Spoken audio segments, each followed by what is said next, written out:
O golpe contra a presidenta Dilma, democraticamente eleita, com forças armadas, com políticos fraudulentos, com STF, com tudo, causou um estrago incalculável na organização das instituições públicas brasileiras, o que levará anos, talvez décadas, para ser reparado. Vemos hoje, por exemplo, como o Congresso, o Senado, sobretudo a Câmara dos Deputados, comandada pela lira mafiosa e desafinada dos milhões secretos do orçamento e acobertando crimes de toda ordem, tenta impor descaradamente suas exigências pessoais, suas pautas perniciosas em detrimento do bem-estar coletivo e de desenvolvimento mais igualitário do país. O governo dos milicianos bolsonaros aprofundou ainda mais essas anomalias e essas aberrações ao incentivar o desmanche das instituições democráticas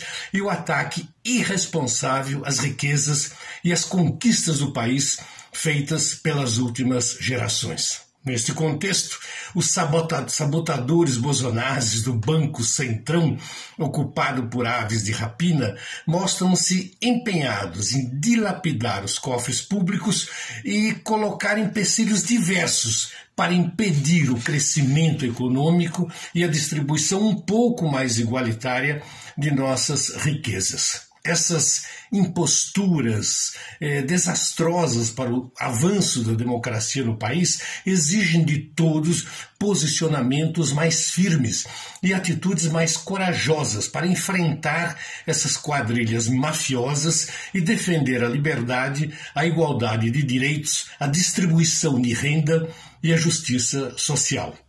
É preciso lutar diariamente para construirmos um país justo, igualitário e democrático. Não será fácil.